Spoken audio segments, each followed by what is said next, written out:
How you doing there? Welcome back to Babylon Talmud. Today we're studying, where am I? Today we're studying Daf Nun Gimel, Daf 53 of Masechta Avodah Zarah. Friends, sheesh. What's today? Today's Monday. Oh, sheesh. Today's Monday. It's the day after Tisha B'Av. Everything's just, I think Tisha B'Av, oh gosh, everything, I don't even know what's what. I think I can't even remember. When did I even review this stuff? I don't even remember. What's this? I think maybe on Friday. Okay, I don't know. But Chaver, listen to this. Chaver, listen to this. This is big. Real big. Really, really, really big. Chaver, you ready? If anybody's watching the video, you may notice I have my computer here. I have my computer. Who could tell me why do I have my computer here? I have my computer here because I'm doing an experiment. And this is an experiment that I think could have really, really big ramifications for Babylon Talmud. Big. This could be big. This could be big. You ready? Maybe you already guessed what it is. The experiment is that I'm going to make slides. I'm going to make slides for Babylon Talmud. Not a lot of slides. I'm thinking about it like kind of like salt.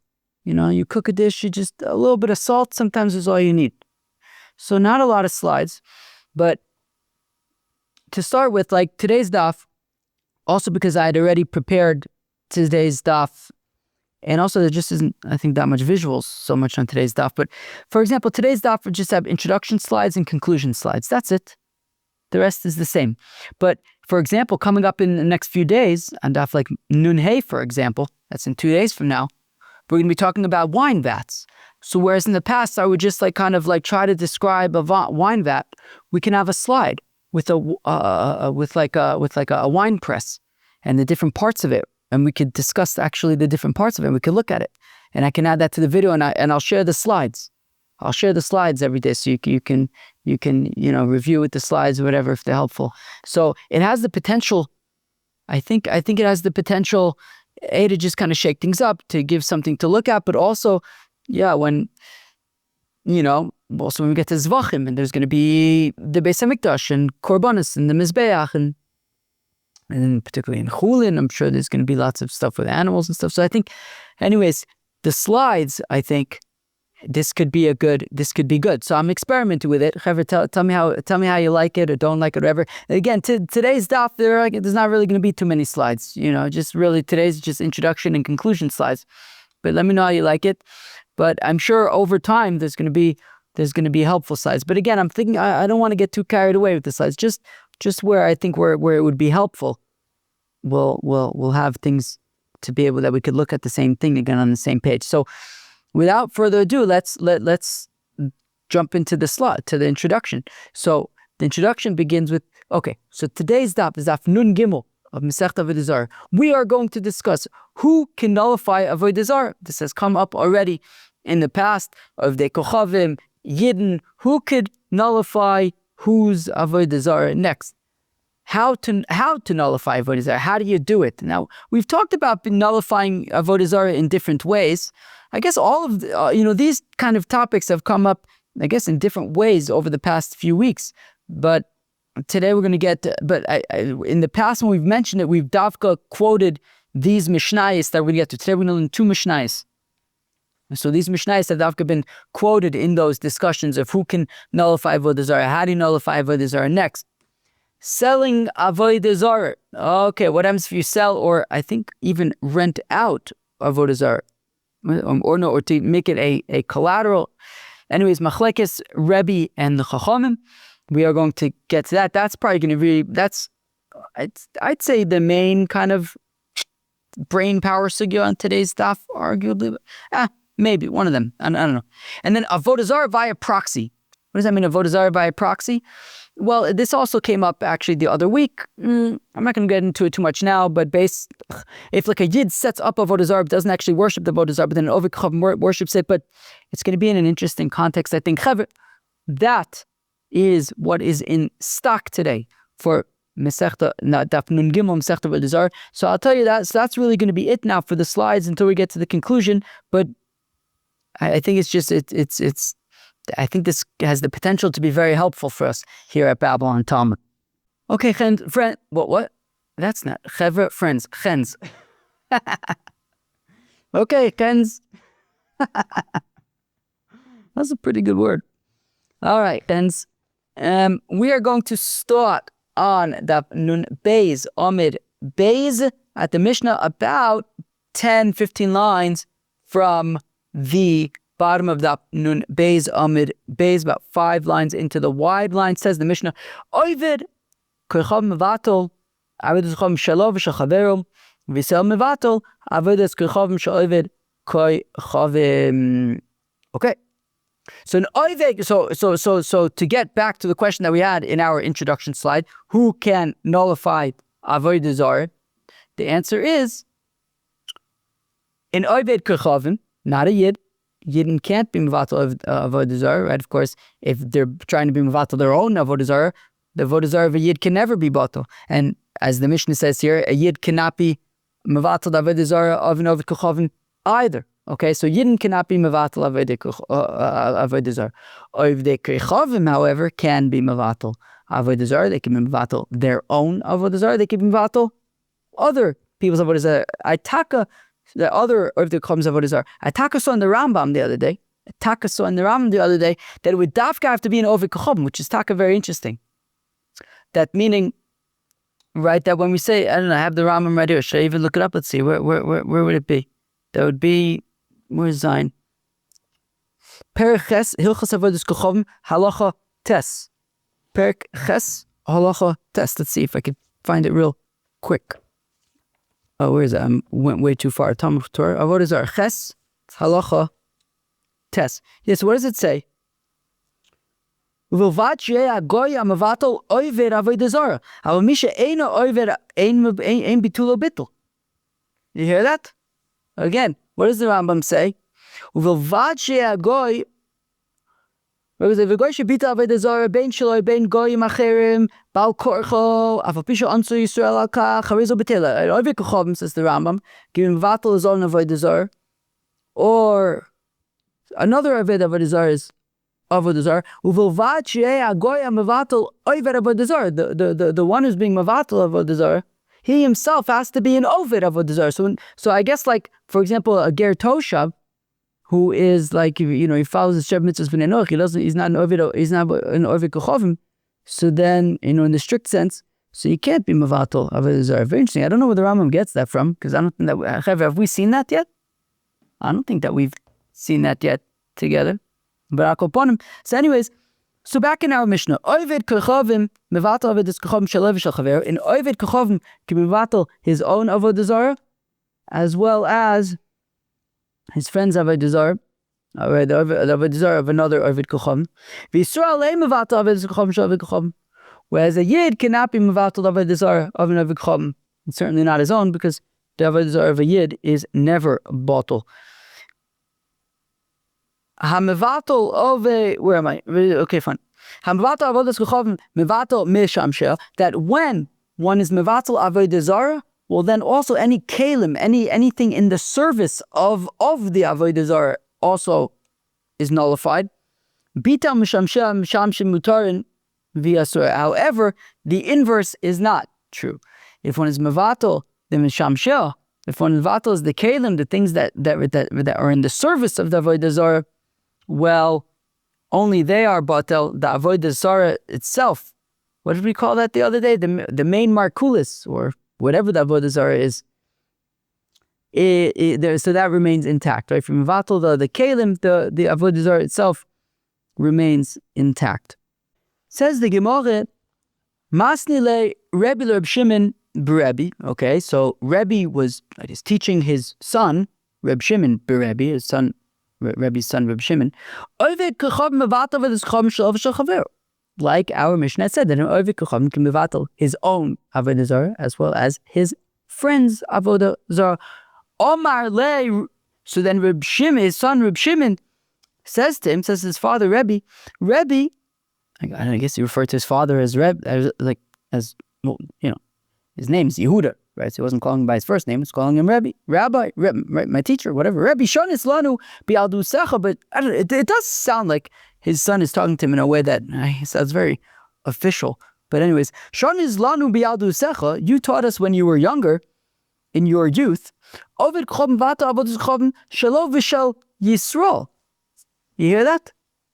So Reb Shimon suggests to his father, Rebbe, that, hey, Rebbe, when or father, whatever, when you were, right, I guess I would expect it to be like, hey, dad. But anyways, he was saying, when you were younger, you had taught us that actually, in Ovid Chavim can be mevatel Avodah Zarah of a Yid, Shelo V'Shel Yisrael, that in Ovid Chavim can be mevatel the Avodah Zarah of a Yid. The Yisrael become mevatel effect the Gemara, but one second. Can the Avodah Zarah of a Yid ever become batel? We learned, I think it was yesterday, I don't remember what is what. Today's Monday. I think the last time I recorded was on Friday. Anyways, we had learned from the Samba Saucer that the Avodah Zarah of a Yid cannot be batel, right? You gotta just put it away. What was that? Visam ba Saucer. Where do we have that? But right, so what is this? Okay. Okay, fine. Okay. There you go. Right. So that was on Daf Nun Beis Amud Aleph. So we said V'sam Basoso, you have to dispose of the Avodah Zarah. You can't be mevatel it. So Amr Reb Hillel Brei de Reb Valis. Reb Hillel Brei de Reb Valis. L'nitzcha sheyesh loy ba shutfis. Well, you're right. The Avodah Zarah of a Yid cannot be batel. You can't be mevatel. You can't nullify it, and all of a sudden now it's no longer also. No, you gotta dispose of it. Okay, so if that's the case, then what was the deal, right? How could Rebbe have ever said that an Ovid Chom can be mevatel Avodah Zarah of a Yid? Avodah Zarah of a Yid can't become batel. So we said l'nitzcha ela sheish lo ba shutfis. Okay, so we're talking about where it was jointly owned. Okay, so the Avodah Zarah that the Ovid Kochavim is being mevatel Avodah Zarah of a Yid, it's not where the Avodah Zarah exclusively belonged to the Yid. It was jointly owned by the Ovid Kochavim and the Yid. Biaduso my kasav is a knuso my kasav. So no, what? Okay, so tell us, how come when Rebbe was younger, he said that in such a scenario, the Ovid Kochavim could be mevatel this Avodah Zarah that's jointly owned by them, including the portion of the Yid. And then when Rebbe was older, he said no. So biaduso sover. So when Rebbe was younger, he figured Yisrael adaita the Ovid Kochavim polech, that a Yid who's being Ovid Avodah Zarah, it's not really his own initiative. He's a bit of a poser. He's a bit of a follower. He says, yeah, the Ovid Kochavim, yeah, he does Avodah Zarah. Avodah Zarah is cool. Okay, yeah, I'm progressive. I do Avodah Zarah. It's interesting. I saw a Tosfos on Daf Nun Hamud Beis. Tosfos says an interesting lashon. He says Nun Hamud Beis, about 10 lines to the bottom of Tosfos. He says V'yesh shahayu rotzen limtzo chein be'enei ovdei kochavim. Tosfos. So whatever the context was over there, but he was saying, and there were those Yidden who wanted to find favor in the eyes of the Ovdei Kochavim. Okay, slippery slope. Anyways, so initially Rebbe was under the impression that when he was younger, Rebbe was under the impression that any Yid who is doing Avodah Zarah and is jointly owning a getchke with an Ovid Kochavim is really his commitment to the Avodah Zarah goes as far as his partner, the Ovid Kochavim's commitment to the Avodah Zarah. If the Ovid Kochavim decides, this is narishkeit, the Yid's like, oh yeah, this sucks. So that any Yid who's being over Avodah Zarah, he's really doing it. He's really doing it.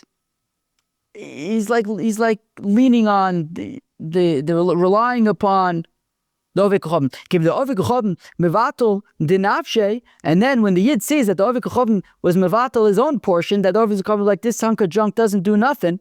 So the Yisrael Nami mevatla. So Rebbe figured that the Yid basically nafalo asimon. He realizes like, okay, this was stupid. Even this guy doesn't even believe in it. So then the Yid walks away. So that was Rebbe's perspective when he was younger, and therefore he said, yeah, the Oved Kochavim can be mavatal. So when an Avodah Zarah is jointly owned by the Oved Kochavim and the Yid, and the Oved Kochavim is mavatal his portion, he's also mavatal the Yid, the Yid's portion, because the Yid's basically going to throw in the towel when the Oved Kochavim does.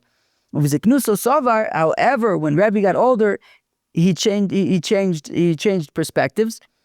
And he then held Yisrael Adaita Dinafshe Palach. That actually, when a Yid is Oved Avodah Zarah, it's because he wants to be Oved Avodah Zarah, and he's committed. And Ki Mevatel Oved Kochavim Dinafshe Yisrael Lo Batel. And when Oved Kochavim is Mevatel his part of the Avodah Zarah, the Yid is still committed. And therefore, Rebbe's perspective when he got older was that an Oved Kochavim cannot be Mevatel the portion of the Yid in the Avodah Zarah, because the Yid is still committed, and I assume that's then where we say that the Avodah Zarah of a Yid can just never be batel, and the Oved Kochavim cannot be mevatel it. That the Yid is committed on his own.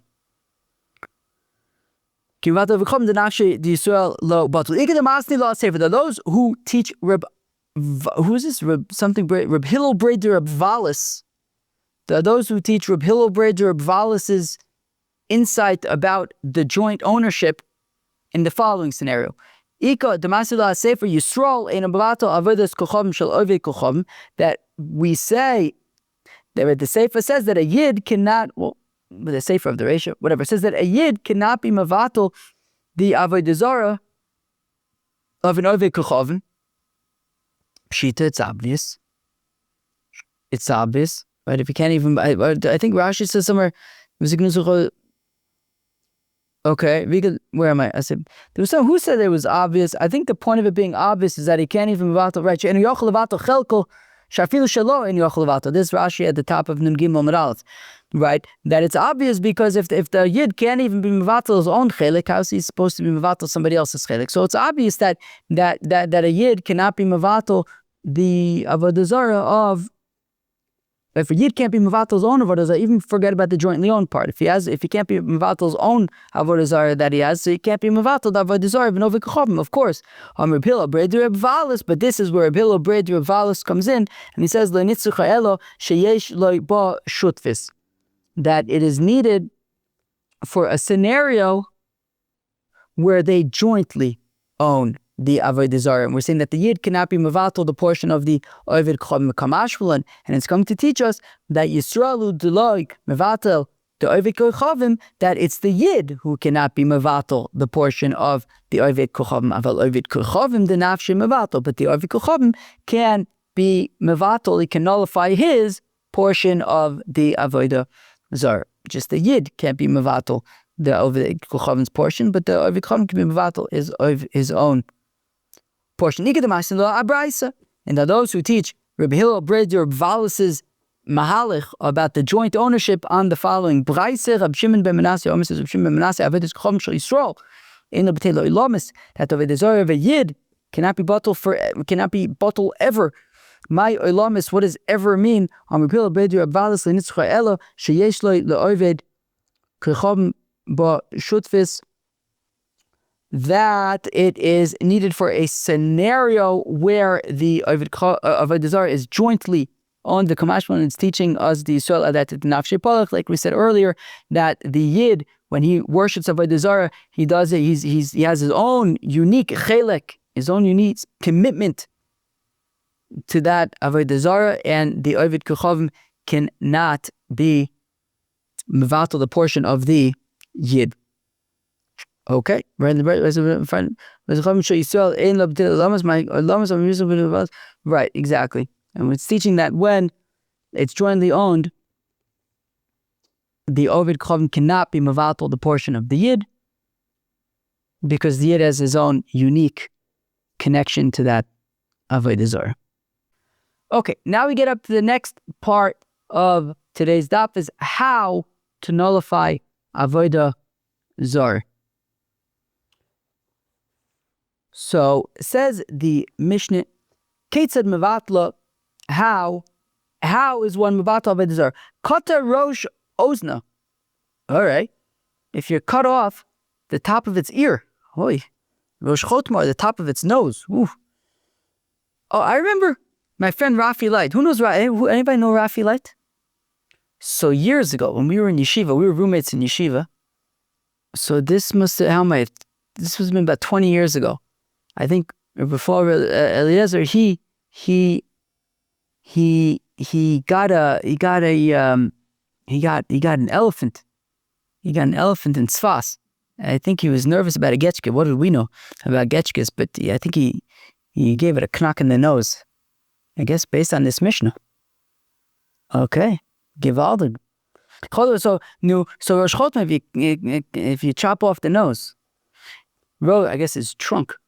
Rosh it's baita, Rosh it's ba, or its fingers. Proxy, if you give it a knock, right? We had talked about that the other day, right? If you give it a knock where what does it say? Right? Proxying doesn't actually like break it or anything. It just kind of shifts its mass somehow, and give it a knock in the nose. Now it has bigger ears. Something like that. So bitla, so then it becomes bottle. Rokak bifanel, however, if he spat in front of it, hishtin bifanel, pished in front of it, gera, or schlepped it in the dirt, zarak b'esatzoa, chucked excrement at it. Harizo eina b'tel. In these cases, it's not bottle, because he was just doing it out of momentary rage. I don't know, maybe he didn't get what he wanted. But they're going to be friends again. Machra o mashkina, and this is going to be kind of the big discussion in the Gemara, that if he, primarily when he sells it, or if he collateralizes it, Rabbi Omer bitel v'chachamim lo bitel. Okay, remember that. Rebbe says bottle, the Chachamim say not bottle. It's still Avodah Zarah if you sell it. We're going to talk in the Gemara. We're going to discuss the nature of this machlek. It says the Gemara, Ki lo chisra b'mai bitla. Ki lo chisra b'mai bitla. When it comes to proxying, so if you didn't actually like chip off any of it, so how is it bottle? Okay, give it a knock in the nose. Now it has a bigger ear. Who cares? Well, you press at its face. And I guess if you have like an elephant whose trunk is all smushed in, but has like a really big like eyeball or something, it'll kind of ruin the vibe. And therefore it's bottle. Rokat bifonel, vihishtin bifonel. He spat or peed in front of it. So we say not bottle. How come? How do we know this? Right?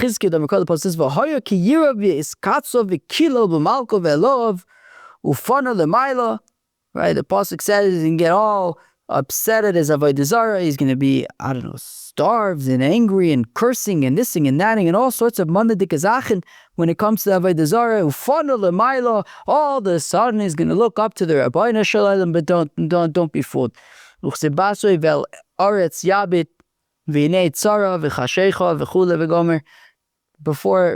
you know it, he's going to be not looking up anymore. He's going to be looking down at his getchka. So it's a momentary rage, frustration.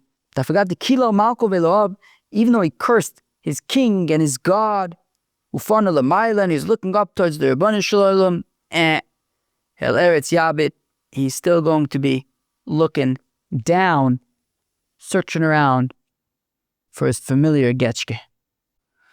And now, moving on to the next section of today's daf, selling Avodah Zarah. And here we are going to discuss in depth the machlekes between Rebbe and the Chacham.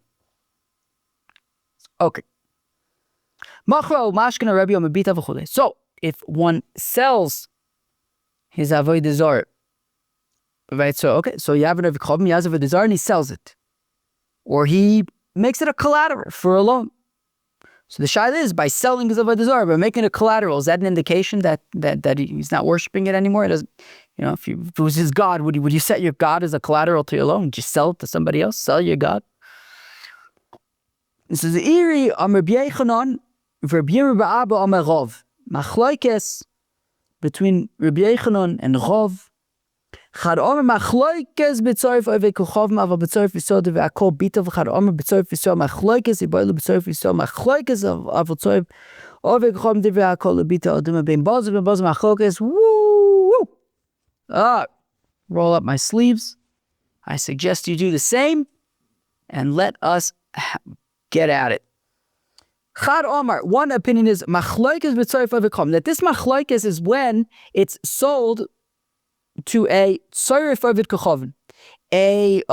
How do you define tzorif? A silversmith, I'm going to call it a silversmith, who's an ovid kochavim. Tosfos Taka says that, the top Tosfos on the dap, lab dapka tzorif, tafilu she'enu tzorif nami, d'choyso l'gabe, etc. It doesn't necessarily, it doesn't have to necessarily be a tzorif. I assume that he says it's dafkan b'tzorif Yisrael, but the point is, what's a tzorif? A tzorif is like a silversmith. So if you sell, I guess like a silver getchke to or I don't know if it has to be even silver, but some kind of a smith. I don't know. You sell an idol made out of metal to somebody who works with metals. So what's he gonna do? It's scrap metal. He's gonna melt it down. He's gonna make whatever metal stuff he's got to make. So therefore, the point is, so that's why we're talking about a tzarif, some kind of like metal worker, because the point is that it's being sold to somebody who's going to destroy, who's going to break apart the metal and be mavatal, right? So if you have oh my, I keep like messing around with my mouth. I don't know why. It's Givalig. It's the day after Tisha B'Av, so I was able to kind of like, as you can tell, I wouldn't exactly say clean up, but whatever the step before cleaning up is, I was able to do that, which was nice.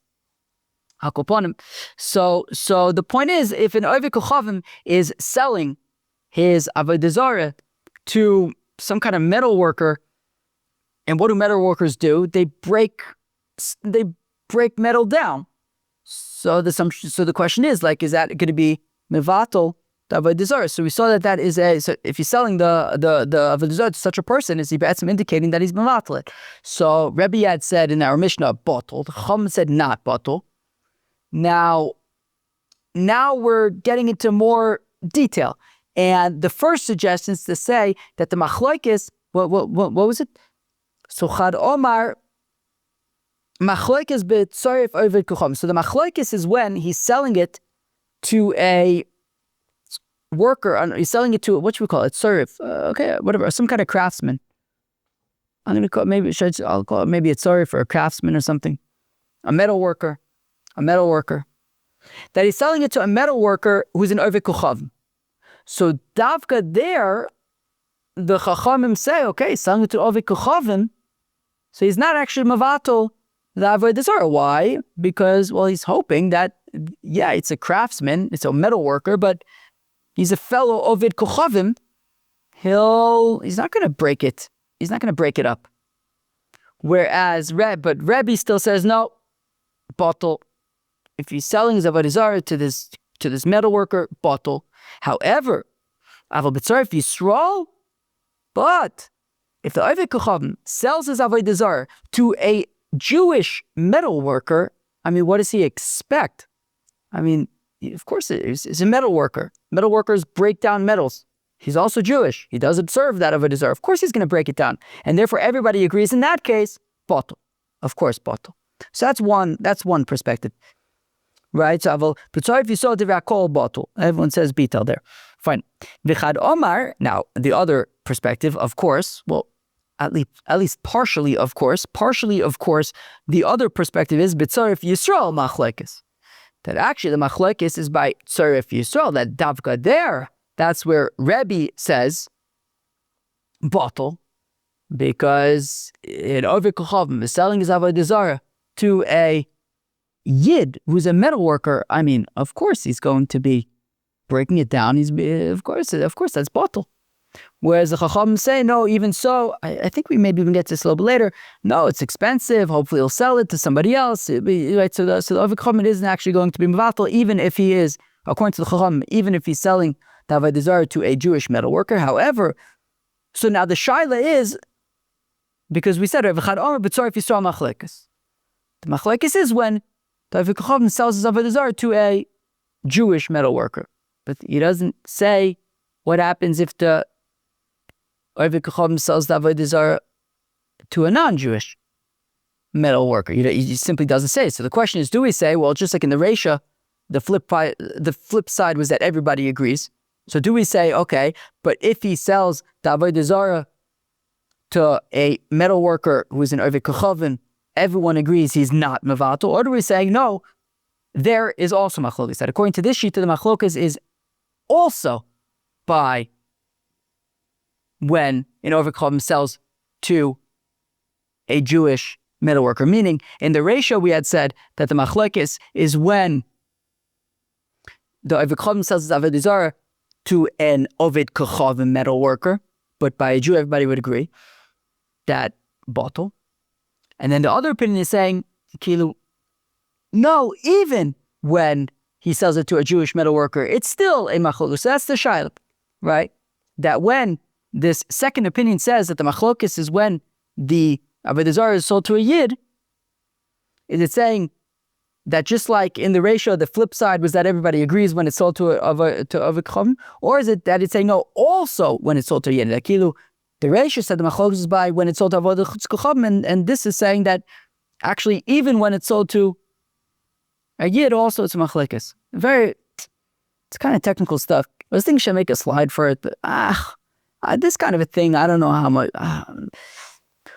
Me personally, I don't really. These kind of charts don't really help me so much. Some people, I guess charts like this kind of work. I think for something kind of like a Yevomis kind of thing, when you're dealing with like Reuven and Shimon and who's married to who, there I think maybe it could be helpful to make some kind of a chart just so we can see what we're talking about. We don't have to hold so much in our head. Here, I don't know that a chart would necessarily be so helpful. It might just complicate things. Anyways, that's the Shaila.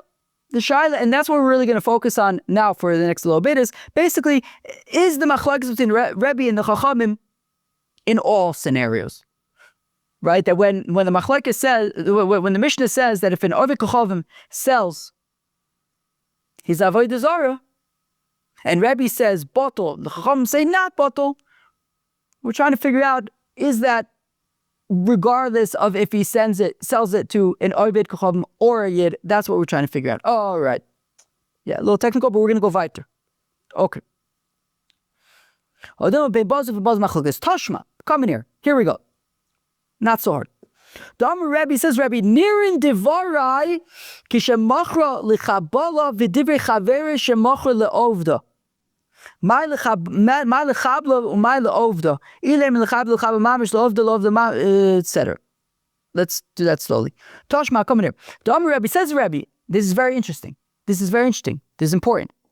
That Rebbe makes an interesting statement. The interesting statement is this. That look, Rebbe didn't make up his opinion, friends. Rebbe didn't make up his opinion when he says bottle. Rebbe didn't just decide one day bottle. Of course, Rebbe edited the Mishnayos. And as I pointed out recently and many times, until then, of course, everything was oral, tradition. You were taught what you were taught. And that's what you knew. And therefore, Rebbe's tradition was that, what he had received was that if an Ovid Kochavim sells his Avodah Zarah, it's bottle. The Chachamim's tradition was that if an Ovid Kochavim sells his Avodah Zarah, not bottle. It's still Avodah Zarah. So Rebbe says an interesting statement, which before we get into the technicalities of it, the gist of it is the following, that Rebbe says something interesting, which is the tradition that I've received of batul, that makes more sense in the scenario when the Oved Kochavim sells Avodah Zarah to a Yid. Makes sense to say batul. So what does he expect? He's selling his Avodah Zarah to a metal worker who's a Yid. Of course he assumes it's going to be broken up. Of course it's batul.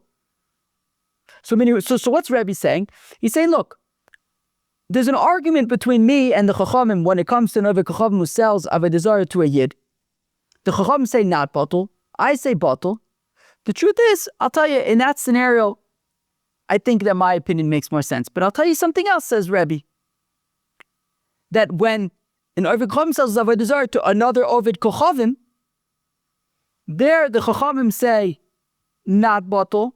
And my tradition is to say batul, but I'll tell you something, in that case, actually, I think it makes more sense like the Chachamim say, like their opinion.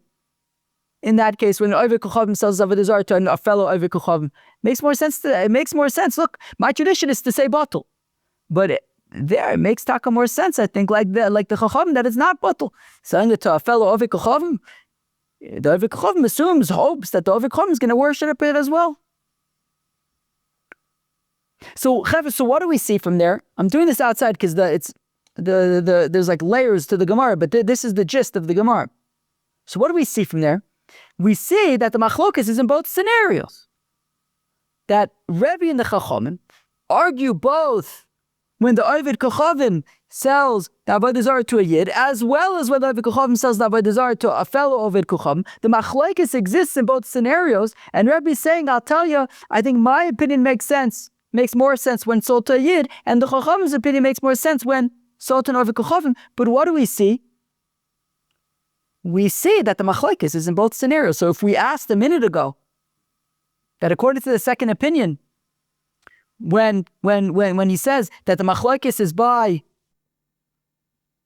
when an Oved Kochavim sells Avodah Zarah to a Yid, but he didn't say what happens when an Oved Kochavim sells Avodah Zarah to another Oved Kochavim, do they argue there? Don't they argue there? It would seem like they do argue there as well. That they argue in both scenarios. So let's read it inside.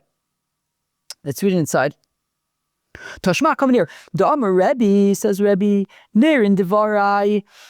Look, I think that my opinion of batul taka makes more sense. Kishamachor lechabla. When he sells it to be destroyed. Doesn't mean we're going to explain what it means to be destroyed, but maybe it'll be easier if I just tell you what it means for now. Well, to sell it to a Yid, because a Yid is going to destroy it. A metal worker who's a Yid, and is not an Oved Kochavim, of course, he's going to destroy it. So in that case, Rebbe says, I think that my shita there makes more sense to say batul.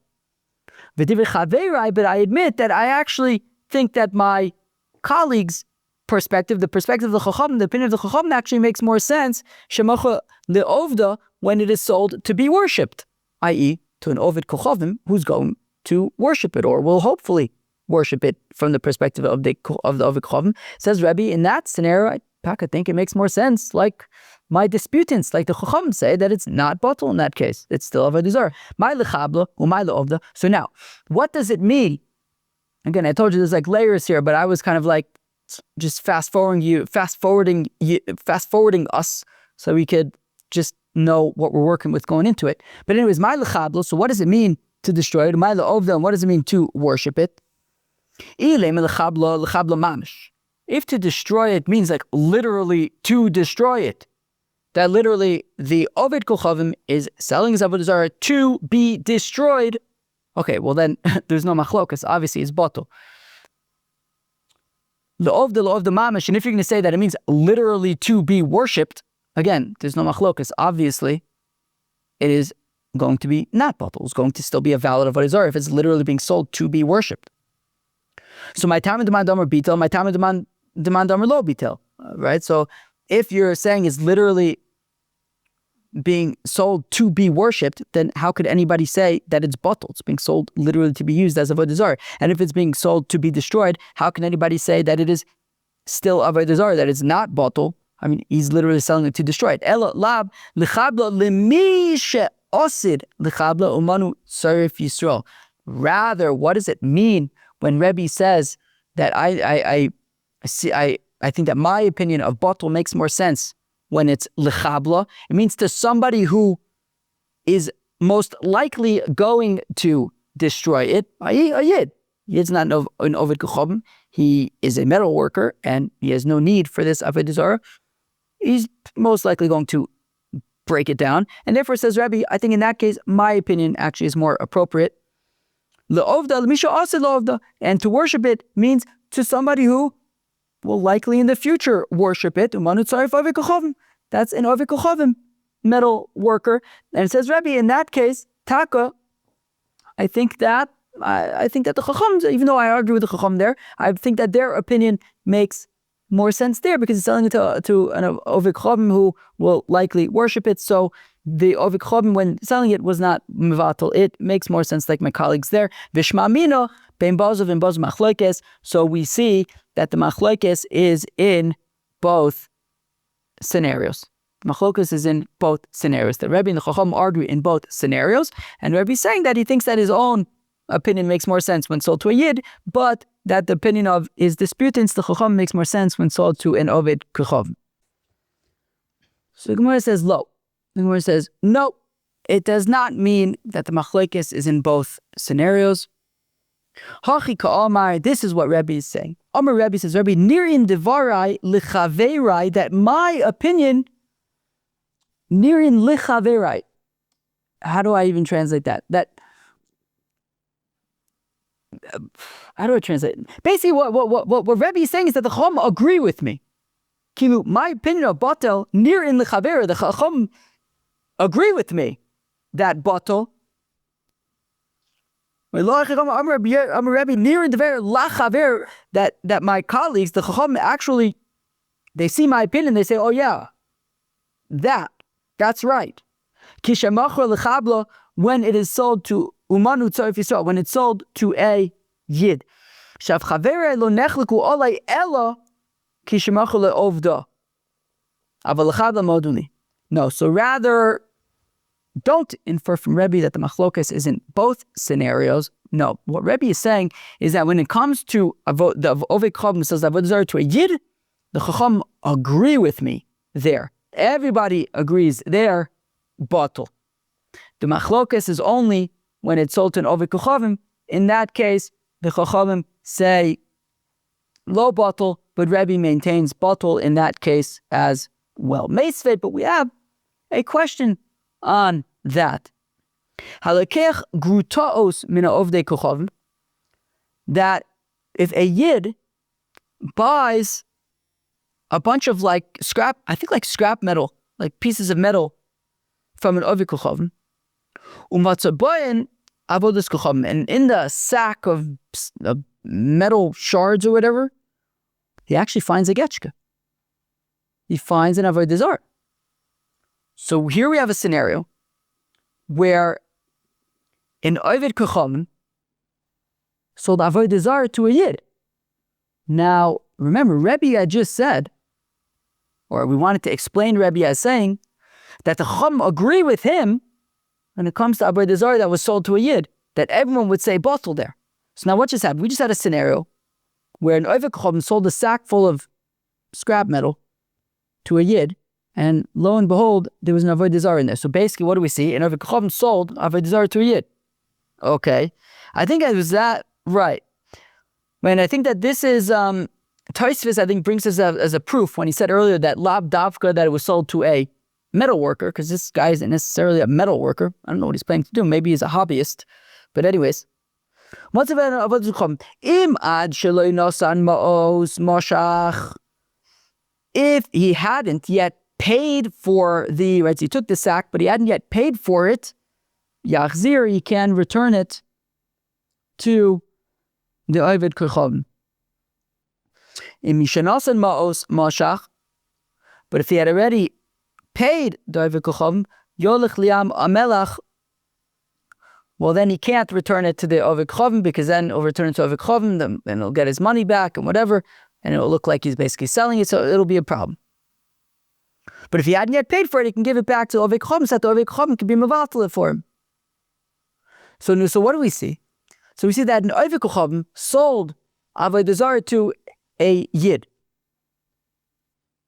And we're saying that the Yid realizes, wait a minute, so what happened? The Yid thought he was buying a sack of metal scraps.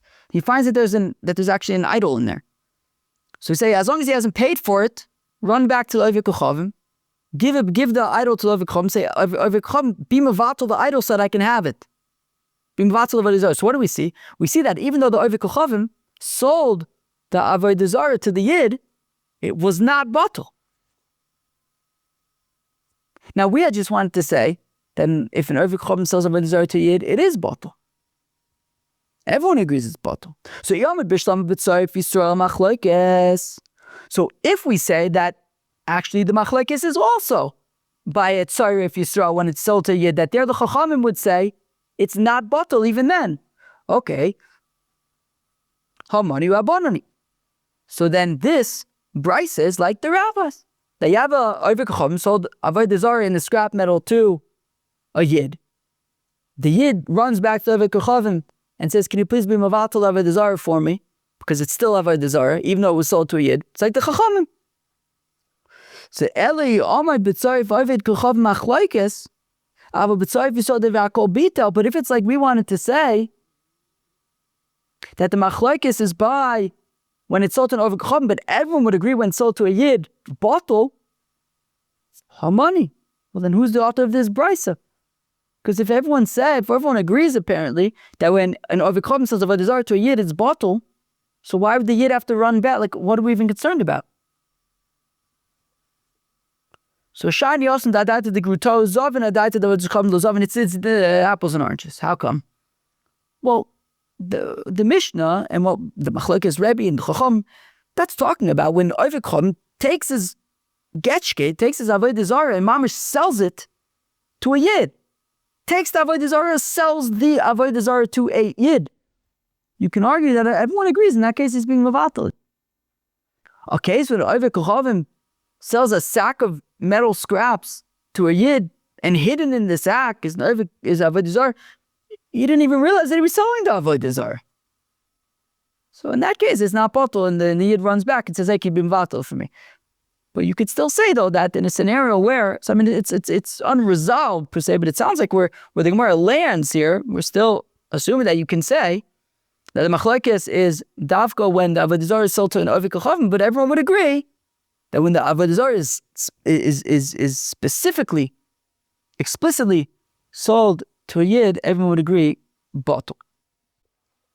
So it says the Gemara, Tanu Rabbanan, the rabbis taught, Lava aleh o shenafa aleh mapoles, o sheganvu alisna, o she'enichu habayim v'ochem din hasayom, im asid nachzor k'mechemes Yoshua einan betela.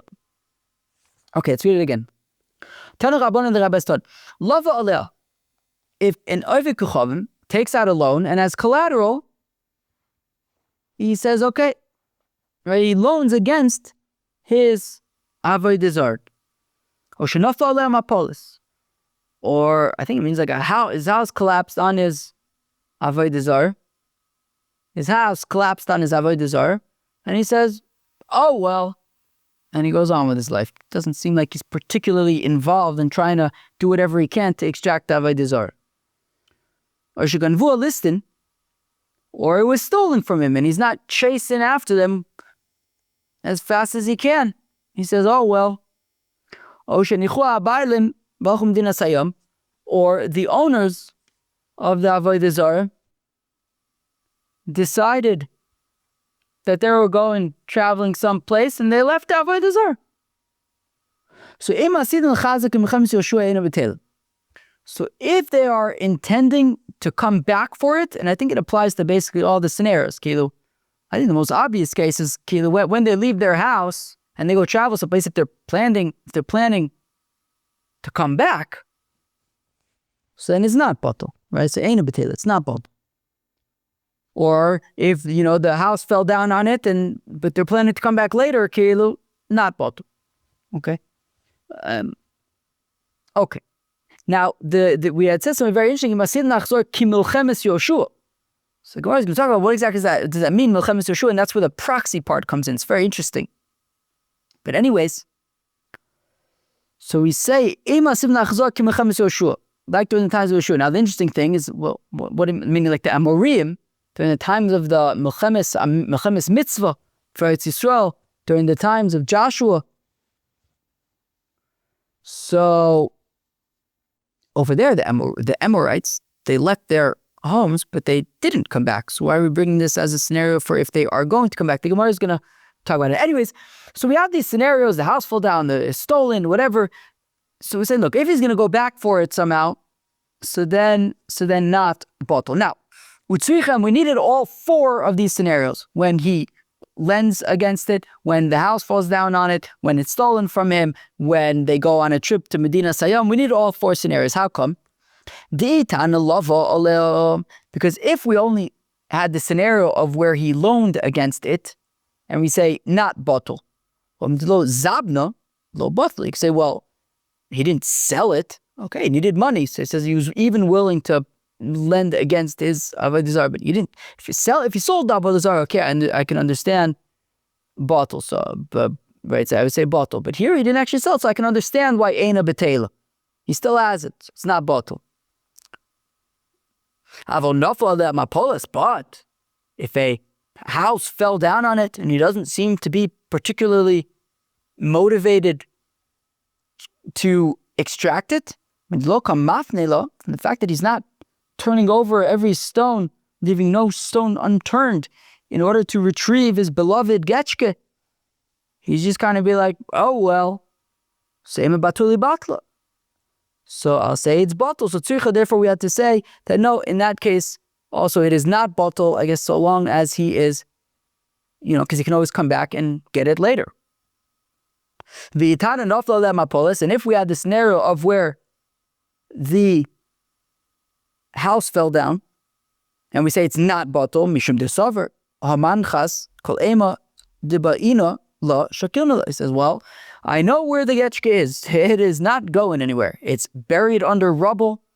Well, I'll come back for it later. So I can understand why it's not bottle. Haval ganvua listim, but in the scenario where it was stolen from him, midelo kamahadra abasov, and the fact that he's not running after it at high speeds, batuli batla, I'll say it's bottle. He's not even trying. So tzricha, therefore we had to say that also by the case of the thieves, it's not bottle. Vitana di ganvua listin, and if we had the scenario of where it was stolen from him, and we say it's not bottle, mishum desaver, yovi kochavim shakilo miflach palachla. He says, look, it was stolen from me. Oh, well. But he's also saying, look, if the thief was in Ovid Kochavim, well, hopefully he'll get good use out of it. He's not going to be Mevatel Avodah Zarah. He'll say, well, hopefully it'll end up in the hands of somebody who will appreciate it as much as I did. Yisrael Shaklor, if it was taken by a Yid, I did the Meir Yukarin, since it's valuable, hopefully the Yid will be smart and sell it to an Ovid Kochavim and make a nice profit. Ufalachla, and the Ovid Kochavim will worship it.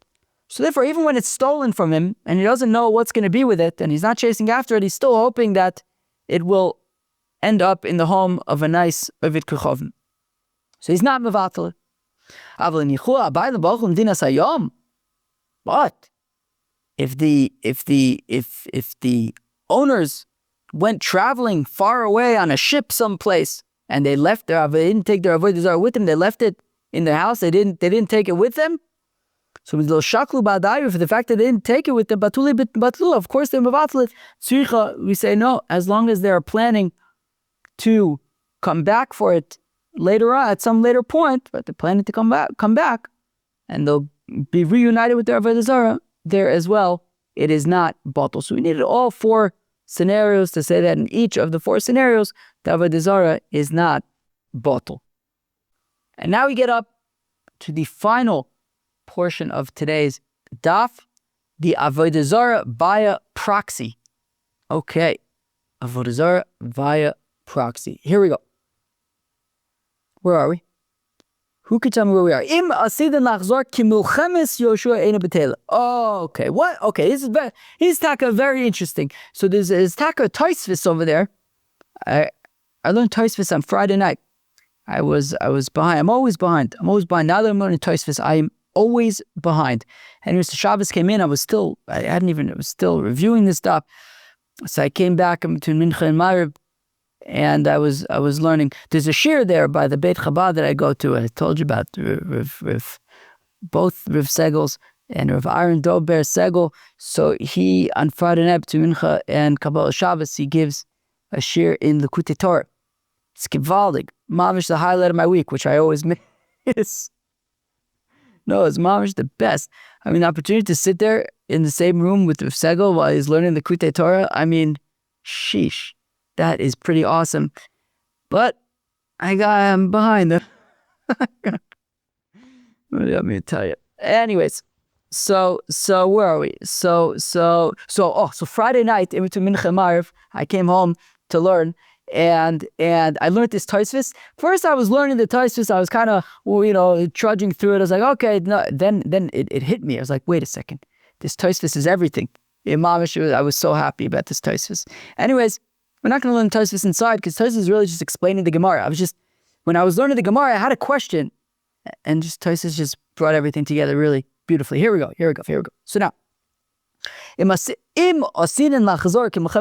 so we had said that if they, let's say, leave their house and they leave the getchka they leave their idol in the house. So we said, well, if they're planning to come back to the house, just like in the war of Joshua, the Milchemes mitzvah, when the Yidden came into Eretz Yisrael with Yoshua, well, then it is not batal, because they're going to come back. They're going to come back to the house. Now, Frek Gemara, the obvious question: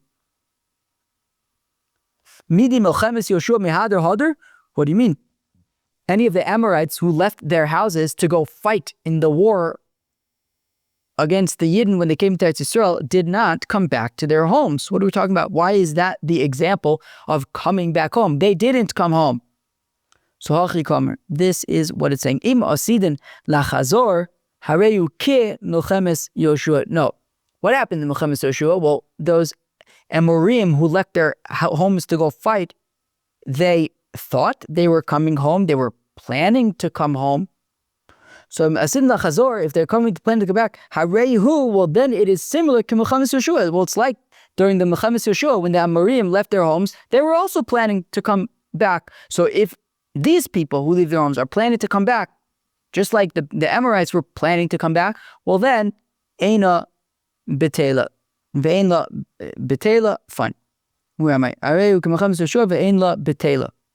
Did I read that right? That sounds weird though. Masidin lachzor, Areu k'machem Yoshua ve'ein la Betela. Okay, ve'ein la Betela, there's no nullification, I guess. So it's still Avodah Zarah because they're planning to come back. So now, here's the thing. The Gemara now asks a question that I didn't quite really understand, which Tosfos helped me understand it. V'lamali the mislaye b'milchemes Yoshua. Why did we have to make the connection to Milchemes Yoshua? It seems kind of random, right? Okay, just say if they leave their house and they're planning to come back, so it's not batil. It's pretty random to say. And also, by the way, there was another time when there were people who left their homes and they also were planning to come back. Happens to be they didn't come back, but they were planning to come back, by the way. And this was during the Chemes mitzvah, Yoshua, they came to Eretz Yisrael, and there were people, the Amorites, they went to go fight the Yidden. They were planning to come back. Okay, well, they're not the only people who ever left their house and were planning to come back.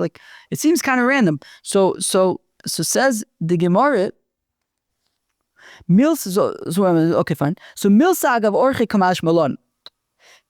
It's teaching us something deeper. It's teaching us something deeper. It's teaching us something much deeper. It's teaching us something much deeper. It's teaching us something much deeper.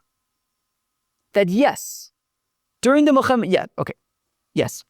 If somebody leaves their home and they leave their Avodah Zarah there and they're planning to come back, just like during the Milchemes Yoshua, the Amorim were planning to come back, the Avodah Zarah is still valid. It's still Avodah Zarah, it's not fatal. But it's deeper than that. Because yes, there's that piece of the Amorites thought that they were coming back. But the whole mechanism actually by Yoshua is so much deeper. Of why Bichlal did we even have to be concerned about Avodah Zarah, Vasherim Tisrafun Ba'esh? Why was that even?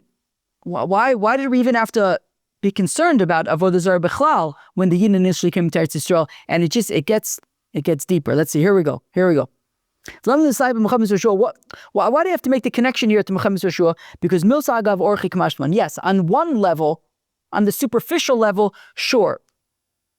Yoshua also, the Amorim, they left their homes, they thought they wouldn't come back, and therefore the Avodah Zarahs weren't bottled. But the analogy goes much deeper.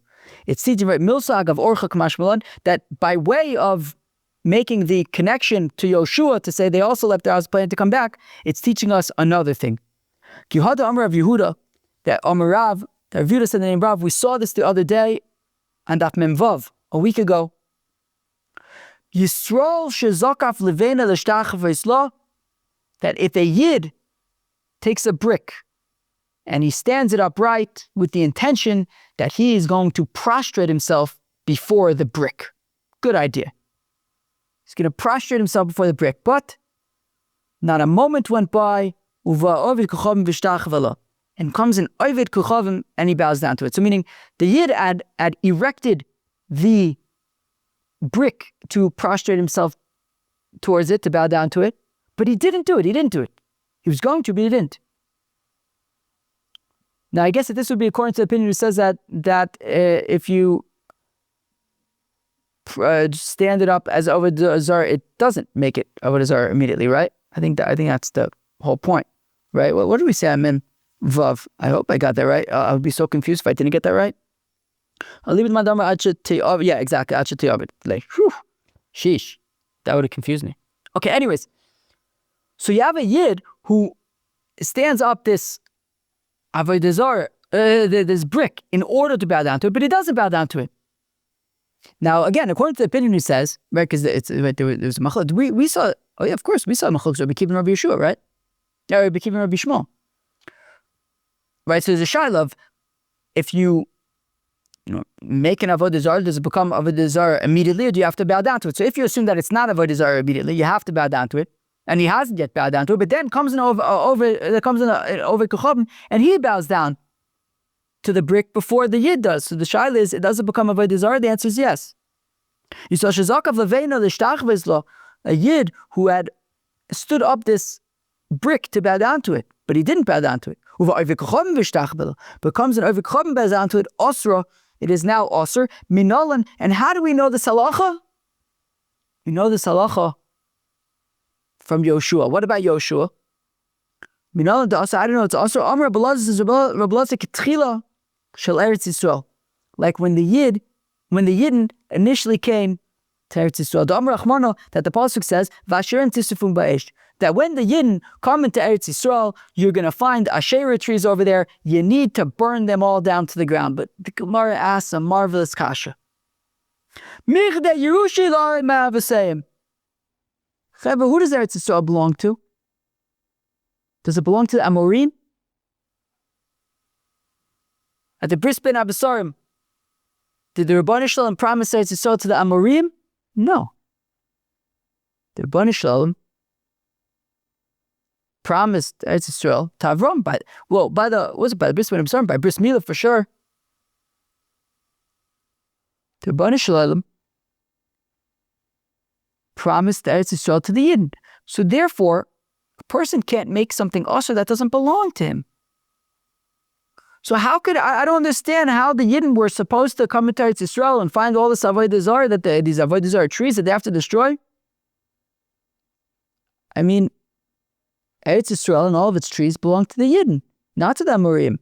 How can the Amorim decide they're going to prostrate to trees and make the Yiddens Avodah Zarah also? And make these trees also as Avodah Zarah. They belong to the Yidden. Yushim Lei Me'avosayim. All those trees that were supposedly Avodah Zarahs, that were Asherahs, they belong to the Yidden from Avram Avinu. The Amorim can't make Osir, or the Canaanim, whoever were there, can't make Osir something that doesn't belong to them. So I don't understand why Bichlal we're so excited about Asherim Tisrifum Ba'esh. You have to burn down their Asheris. Their Asheris, not theirs to begin with. It's ours. Why do you have to burn anything down? They can't make our trees Avodah Zarah. V'mishum hanach dmei kare. And if the concern is, well, there were some trees, presumably in Eretz Yisrael, even before the JNF, there were some trees in Eretz Yisrael before the Rabban Shalom said to Avram Avinu, L'cha etein es haaretz hazos. So prior to the promise, there were some trees, and maybe those trees could have been worshipped. So that's what we need to destroy. That's what we're destroying. But bitula ba'al masagel, okay, but why can't you just be mavat? Why can't you just find some of the chum to be mavatal the asheris for you? Why do you have to burn everything down? Here's the answer, Chava. You ready? You ready for this answer? Elomi de palchu Yisrael le'egel. I'll tell you why. Because etzem the fact that the Yidden bowed down to the golden calf, what does that show? That the Yidden like Avodah Zarah. They wouldn't, okay, yeah, sure. Eretz Yisrael belongs to the Yidden. All the trees in Eretz Yisrael belong to the Yidden. But the Yidden like Avodah Zarah. They like the golden calf. And therefore, by bowing down to the golden calf, they indicated that they'd be happy for all the Asheras in Eretz, for all the trees in Eretz Yisrael to be Asheras. And therefore, when an Ovid Kochavim comes and bows down to a tree in Eretz Yisrael, they're doing the shlichus of the Yid. And therefore, it's actually becoming the Avodah Zarah of the Yid. Just like that brick that the Yid stood upright to serve as Avodah Zarah, and then he didn't serve it, but an Ovid Kochavim served it, now it's Asur as the Avodah Zarah of a Yid. So also when the Yidden bowed down to the golden calf, they demonstrated that they like Avodah Zarah. They'd love for all of the trees in Eretz Yisrael to be Asheras. And guess what? When the people living in Eretz Yisrael then went and worshipped the trees, they were doing the bidding, the shlichus of the Yidden, and therefore it became Asur as the Asheras of the Yidden, and therefore they had to be burnt down. There's no bittul. When the Yidden bowed down and worshipped the golden calf, Golad they demonstrated they like Avodah Zarah. And when the Avdei Kochavim in Eretz Yisrael then went and bowed down to the trees there, they were just doing the bidding, the shlichus of the Yidden. The Yidden wanted them to bow down to their trees. And therefore, and we learned from this, therefore that halacha that Yisrael shezakaf leveino, that a Yid who erects a brick, gal yodaite, he's demonstrating the nichale b'avodas kochavim, that he likes Avodah Zarah. Also, Ovid Kochavim ufalach lo, and therefore when the Ovid Kochavim came and bowed down to it, shlichus adidei ka'ovid, he was doing the shlichus of the Yid, and therefore it is Asur. And how do we know that? We know that from etzem the fact that when Yoshua came into Eretz Yisrael, there was the directive of Asherim Tisrifum Ba'esh. What Asherim? It's ours. No, they have to burn them down because we demonstrated by the Egel that we like Avodah Zarah, and therefore they were doing our shlichus, and that's how we learn the halacha, that if you stand up a brick and then Ovid Kochavim bows down to it, it becomes Asur, because that's, after all, how all of the Asheras in Eretz Yisrael became Asur. V'dilma be'egelu denichlu b'midei achrina loy. But maybe the Yidden just wanted the golden calf. Wait, why are we saying that? Just because all this time ago, in the year, 2448, the Yidden built a golden calf. That means that they love all of Avodah Zarah. For whatever reason, they got carried away with the golden calf. On my Qur'an, the pasuk says, "Eile le'echo Yisrael melamache ivu lelo sarbe." No, they wanted all the Avodah Zarahs, whatever they can do. Okay, fine, but maybe all of the Asheras that existed during the time of the Chira Egel, those they wanted to serve. But any subsequent trees, they didn't want. They wouldn't be doing their bidding. What does Rashi say?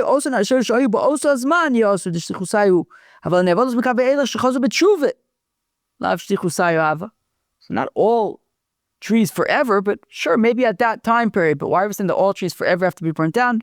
Man muchach. Well, who's going to tell them apart? It says Rashi. How are we going to know which one's which? So the Maisa, we have to burn them down. So getting back to the connection to Yoshua, we're saying that if an Oved Chacham leaves his house and he leaves his Avodah Zarah there, if he's intending to come back, just like by Yoshua, then it's still Avodah Zarah, it's not bottle. So what was the connection to Yoshua? Sure, by Yoshua they also intended to come back, but it's an opportunity to learn another halacha, to then dive deeper and ask the question, wait, Milsa Agav Orcha Kamashmalan. Yes, sure, they're both similar in that they were planning to come back, but it's an opportunity to learn a new halacha, which is to analyze, how come Bichlal by Yoshua v'Asherim tisifun ba'esh? How come by Yoshua there was actually an issue with those trees, with those Asherah trees? You know why? Because actually, even though the Rabbanu Shalom promised the land to Avraham Avinu and to the Yidden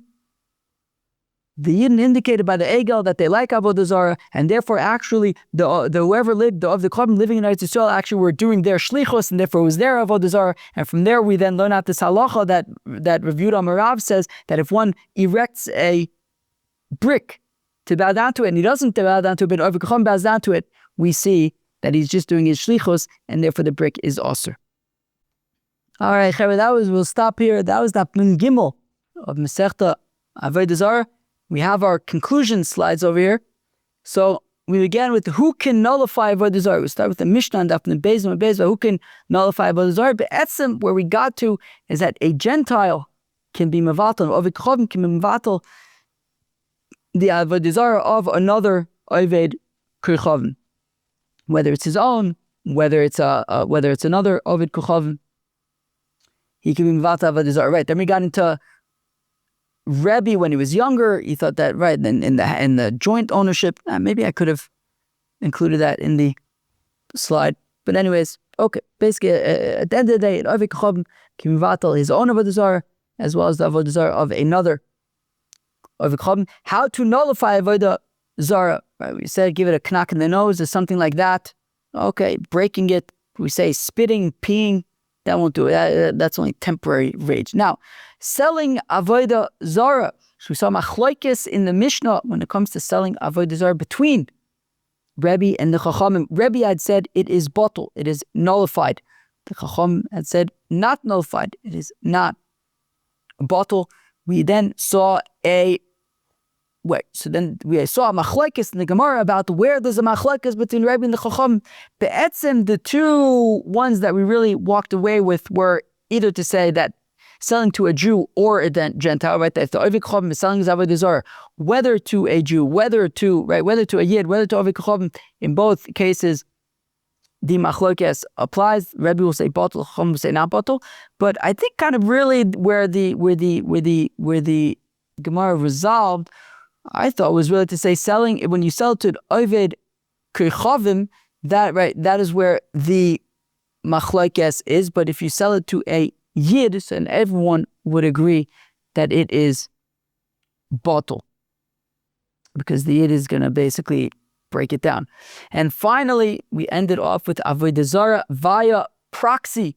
That be'etzem, so we had the scenario of where the Yid sets up the brick, and then he doesn't actually do the Avodah Zarah, but he doesn't worship it, but he indicated that he's cool with worship, he wants to worship it, and then somebody else worships it. So then it's going to be bottle. It's like it's his shaliach, right? We learned it out like from Yoshua, where the Canaanites or the Amorim, I think Rashi talked about the Amorim, right? That's why we kept on saying, yeah, how do Amorim? Anyways, but like what, and that was learned out from Yoshua, where be'etzem all these asheras exist in Eretz Yisrael because the Yidden indicated when they made the egel that they're interested in Avodah Zarah, and whoever worshipped Avodah Zarah in Eretz Yisrael was basically doing their shlichus cheve. That was the Nun Gimel Masechta Avodah Zarah. Let me know how you like these slides. This is only day one. I'm sure that there are going to be plenty of scenarios in the future where they will be more helpful than just introductions and conclusions. But let me know if you're into it. And anyways, have an awesome day. Peace out. Catch you tomorrow.